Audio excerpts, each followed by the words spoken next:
राजस्थान का शेखावाटी इलाका, और वहाँ एक ऐसी जगह है जिसे ओपन एयर आर्ट गैलरी भी कहते हैं। जी हाँ, आज हम बात कर रहे हैं झुंझुनू जिले की और उसकी कई अलग अलग पहचानों को समझने की कोशिश करेंगे। जरा सोचिए एक ऐसी जगह के बारे में जो कला और विरासत से इतनी भरी हुई है कि उसकी हर गली, हर हवेली अपने आप में एक आर्ट पीस हो। तो कौन सी है ये जगह? ये कोई और नहीं बल्कि झुंझुनू जिला है।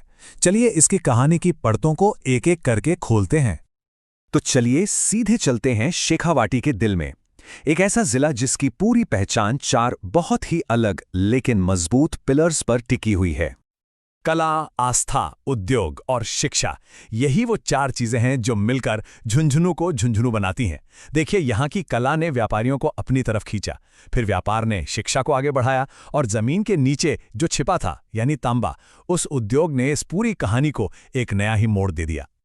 अच्छा, ये जो चार पिलर्स हैं, इनको समझने के लिए ना पहले हमें वहाँ की जमीन को समझना होगा जिस पर ये सब कुछ खड़ा है। देखिए, इस जिले की जमीन में ही एक कमाल का कॉन्ट्रास्ट है। एक तरफ तो हैं रेतीले मैदान जहां पर व्यापार और कला फली फूली, और दूसरी तरफ हैं ऊबड़ खाबड़ अरावली की पहाड़ियां जिनके अंदर बेशकीमती खजाना छिपा है। यहां की एक बहुत खास बात है, इनलैंड ड्रेनेज। मतलब यहां नदियां समुद्र तक नहीं पहुंचती, बल्कि या तो किसी झील में मिल जाती हैं या रेत में ही कहीं खो जाती हैं। और इस पूरे सिस्टम की लाइफलाइन है कांतली नदी, जो इस सूखे इलाके के लिए बहुत जरूरी है। और दिलचस्प बात यह है कि कांतली नदी भले ही मौसमी हो, लेकिन फिर भी इस इलाके की जान है। ये सिर्फ जमीन को शक्ल ही नहीं देती, बल्कि कंस्ट्रक्शन के लिए जो जरूरी मोटी रेत होती है ना, वो भी यहीं से मिलती है।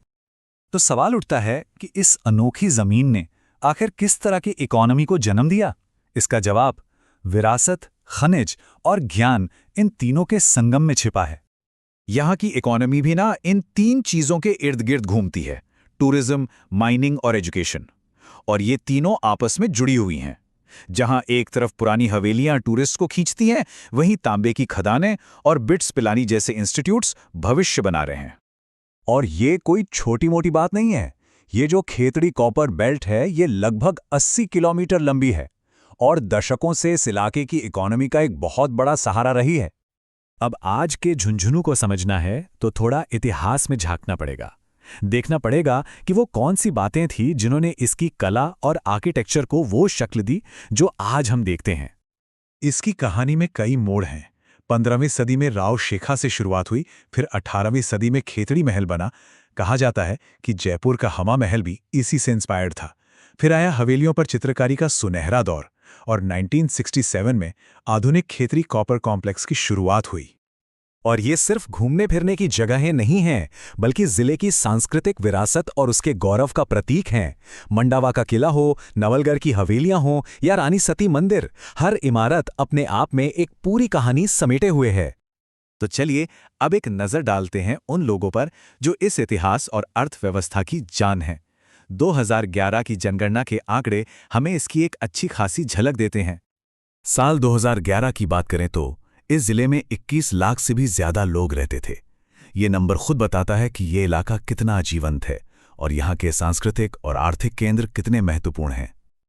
अच्छा, कुछ और आंकड़ों पे नजर डालें तो और भी दिलचस्प बातें पता चलती हैं। जैसे यहाँ का पॉपुलेशन घनत्व 361 है और सेक्स रेशियो 950।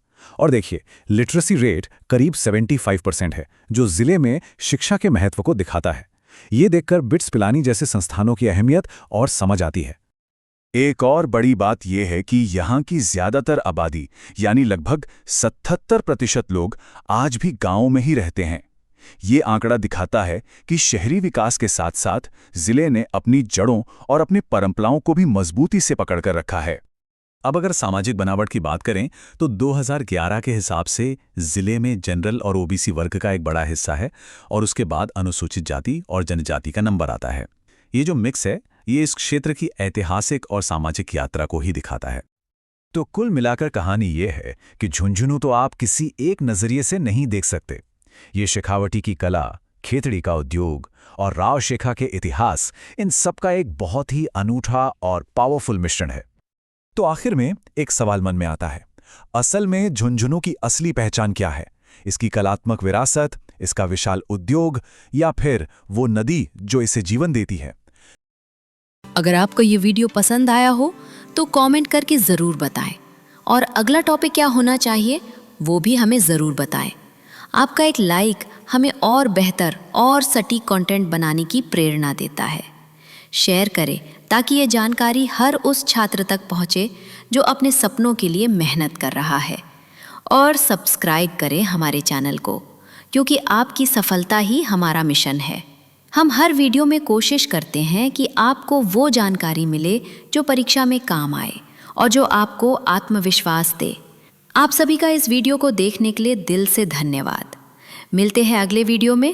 तब तक के लिए सीखते रहिए, बढ़ते रहिए और कभी हार मत मानिए। जय हिंद।